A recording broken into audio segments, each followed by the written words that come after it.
విశ్వావసనామ సంవత్సర మిథున రాశి ఫలాన్ని మనం చూద్దాం. విశ్వావసనామ సంవత్సరంలో మిథున రాశి వారికి మృగశిర నక్షత్రం 3-4 పాదాలు, ఆరుద్ర 4 పాదాలు, పునర్వసు 1, 2, 3 పాదాలు మిథున రాశిలో ఉంటాయి.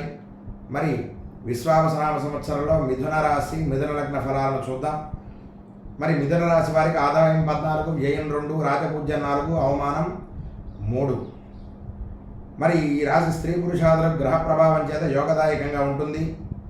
అంతేకాదు వీరికి మంచి ఆలోచన శక్తి, శక్తికి మించిన పనులు చేయుట, ఇతరులకు మంచి సలహాలు ఇచ్చుట, ఆలోచన శక్తి వల్ల ఎలాంటి సమస్యలైనా కూడా పరిష్కారం జరిగి లాభాన్ని చక్కగా పొందుతారు. యుక్తి చాతుర్యంతో నష్టద్రవ్య లాభం పొందుతారు. సాంఘికంగా మంచి ఔన్నత్యములు కలుగుతాయి. ఆరోగ్యం చక్కబడుతుంది. సంతానం కుటుంబరీత్యా ఊహించని కొన్ని సమస్యలు ఏర్పడతాయి. పుణ్యక్షేత్రాలు దర్శిస్తారు. గృహంలో ఈ సంవత్సర ప్రారంభంలో వివాహాది శుభకార్యాలు జరుగుతాయి. ధన ఒత్తిడి ఉన్నను తట్టుకోగలరు. సంఘంలో గౌరవాదులు పెరుగును. స్త్రీ మూలక సమస్యల వల్ల కొంత మనస్తాపం కలుగుతుంది. ఒత్తిడి, నరమల నిస్త్రాణత, భార్యకు గర్భవాసాది దోషాలు, స్త్రీ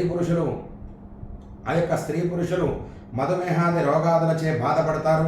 స్థిరాస్తులు అమ్మకం చేయలేక అప్పులు చేస్తారు. అంతేకాదు మత్తు పానీయ సేవలు, గుప్తంగా పాపపు పనులలో దిగుట, ఇతరుల మేలు కోరకు ప్రాకులాడుట, ప్రతి చిన్న విషయానికి ఎక్కువగా ఆలోచిస్తారు, బాధపడుట, చోర భయం, ఆంతరంగికంగా వ్యధ చెందుతూ ఉంటారు. మానసిక వేదన ఎక్కువవుతుంది. ఆప్తమిత్రులతో కలహాలు, గృహ నిర్మాణాలు కలిసి వస్తాయి ఈ సమయంలో. ఎందుకంటే అనవసరపు ఖర్చులు అధికంగా ఉన్నప్పుడు మనం ఏదొక సత్కర్మను మన గృహంలో చేస్తే ఆ యొక్క దోషం అనేటువంటిది పోతుంది. కాబట్టి గృహ నిర్మాణాలు అనేటువంటివి మిథున రాశి వారికి ఈ సంవత్సరం కలిసి వస్తాయి. నూతన గృహ నిర్మాణం లేదా ఇళ్ళు కొంటారు. మొత్తం మీద ఈ రాశి స్త్రీ పురుషాదులకు కొంతవరకు యోగకాలంగా చెప్పుకోవచ్చు. మరి అంతేకాదు మిథున రాశియే కాదు, ఇప్పుడు మిథున లగ్నాన్ని యొక్క విశేష ఫలాన్ని చూద్దాం. మిథున లగ్నం వారికి జరగబో 2.5 సంవత్సరాలు శని రాజ్యంలో ఉన్నందువల్ల ఉద్యోగం ఉన్నతముగా ఉండను. ఆలోచించి ఖర్చు పెడతారు. భూ గృహ ప్రయత్నాలు అనేటువంటివి అనుకూలిస్తాయి. వివాహం కాని వారికి సకాలంలో వివాహం జరుగును. గురుగ్రహం వలన గత సంవత్సరం శత్రు రుణ బాధలతో, వాహన ప్రమాదాలతో కాలం గడిపినను గురుడు లగ్నం మీద ఉన్న కారణం చేత ఆరోగ్యము లోపములు, విద్యాభంగములు, తండ్రి ఆరోగ్యం కొంత క్షీణించుట, గురువార నియమాన్ని కనుక వారు పాటిస్తే వారికి ఆ యొక్క దోషం అనేటువంటిది పోతుంది, గురుబలం ఏర్పడుతుంది. అంతేకాదు ఆ యొక్క గురుగ్రహ శాంతి అనేటువంటిది చాలా అవసరం.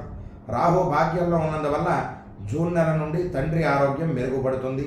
కాబట్టి మిథున లగ్నం వారు ఈ యొక్క నియమాలను పాటించి సత్ఫలితాలని పొందవలసిందిగా కోరుతున్నాను.